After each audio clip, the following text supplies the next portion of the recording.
صدائے حق نیوز، حق و صداقت کی بے باک آواز۔ آج پوری دنیا کورونا وائرس جیسی خطرناک بیماری کے خوف میں مبتلا ہے۔ اسی خوف کے پیش نظر ہمارے ملک بھارت میں 21 دنوں کا لاک ڈاؤن جاری ہے۔ اس دوران غریب، مزدور اور روز کمانے کھانے والے لوگ بہت سی پریشانیوں سے گزر رہے ہیں۔ بہت سے لوگ دانے دانے کو محتاج ہیں۔ ایسے میں سرکار کی طرف سے وعدوں اور دلاسوں کے علاوہ کوئی امداد نظر نہیں آتی۔ ایسے میں عوام کو چاہیے کہ ان میں جو مالدار اور اہل ثروت طبقہ ہے وہ ان غریبوں، مزدوروں کا خیال رکھیں اور ان کے گھروں میں راشن پانی پہنچانے کا ذمہ اپنے سر لیں۔ اسی خیر کے کام میں حصہ لیتے ہوئے آج مولانا الیاس مخلص صدر جمعیت علماء ضلع کشن گنج نے اپنے صاحبزادے حافظ محمد عمر الیاسی کے ساتھ مل کر غریبوں میں راشن کٹ تقسیم کیے اور اہل ثروت سے اس کار خیر میں بڑھ چڑھ کر حصہ لینے کی پرزور اپیل کی۔ الرحمن الرحیم وبہ نستعین وصلی اللہ علی نبینا محمد وعلی آلہ وصحبہ اجمعین، اما بعد۔ میں محمد الیاس مخلص، ایک ادنا سا خادم جمعیت علماء ہند ضلع کشن گنج اور بانی و خادم ادارہ مکیہ اقبال کالونی اتر پالی کشن گنج، آپ کی خدمت میں ایک پیغام لے کر حاضر ہوں۔ اللہ تعالی ہماری کوشش کو قبول فرمائے اور آپ حضرات کو توفیق عطا فرمائے۔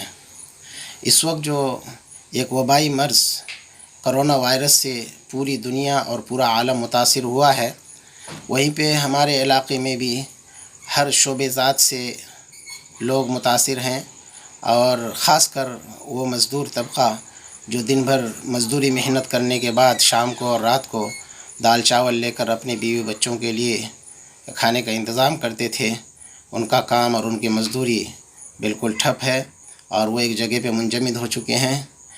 اسی کے پیش نظر آج ہم نے تھوڑی سی کوشش کی اور کچھ دکان سے پیکٹس بنوایا اشیاء خورد و نوش کے، جیسے چاول، دال اور چنا، موڑھی، صابن، سرف اور چائے پتی، چینی، وہ دیگر اشیاءوں سے متعلق پیکٹس بنوایا، اور وہ 15-20 پیکٹس پہ مشتمل تھا۔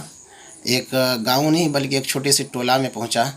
وہ ٹولہ میں بھی اتنے مستحقین تھے کہ کافی حد تک لوگ باقی رہ گئے، اور میں شرمندہ ہو کر وہ اپنے پاس جو کچھ تھا تقسیم کر کے واپس آ گیا۔ میں نے آج یہ محسوس کیا کہ اہل علاقے کو کتنی سخت ضرورت ہے، اس لیے میں شہر کے اور علاقے کے خوشحال اور اہل ثروت حضرات سے گزارش کرتا ہوں کہ وہ اس طرف توجہ دیں، اور علماء کرام اور ائمہ مساجد سے بھی میں مؤدبانہ عرض کروں گا کہ وہ اپنے حلقے میں اپنے ملنے والوں سے اس طرف ترغیبی توجہ دیں اور ان کو ترغیب دلائیں۔ اور یہ جو اس وقت وبا پھیلی ہوئی ہے، یقیناً اس کو اللہ کو راضی کر کے اس وبا کو ختم کرنا ہے۔ اللہ کے پیارے نبی صلی اللہ تعالیٰ علیہ وسلم نے فرمایا کہ صدقہ کرو، اور صدقہ جو ہے نا اللہ کے غصہ و غضب کو ٹھنڈا کرتا ہے۔ تو میں اس لیے آپ حضرات سے گزارش کرتا ہوں کہ آپ تمام تر عبادتوں کے ساتھ اس کام کو شروع کر دیں اور صدقہ کریں اور غریبوں کا تعاون کریں، اور اللہ تعالیٰ ہم سب کو سارے وبائی امراض سے اور جسمانی اور قلبی اور روحی سارے بیماریوں سے اپنے پناہ میں رکھے، اور اس دعا کا ضرور اہتمام کریں۔ اللہم انا نعوذ بک من البرص والجنون والجذام ومن سیء الاسقام۔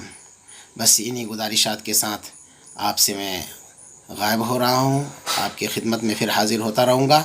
اگر آپ کا تعاون رہا اور آپ نے میری دلجوئی کی، اللہ آپ کو اجر عظیم عطا فرمائے۔ ربنا تقبل منا انک انت السمیع العلیم وتب علینا انک انت التواب الرحیم، وصلی اللہ علی نبینا محمد وعلی آلہ وصحبہ اجمعین۔ صدائے حق نیوز، حق و صداقت کی بے باک آواز۔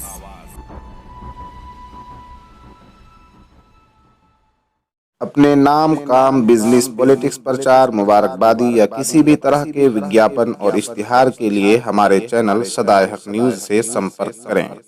70 17 61 31 90 7017613190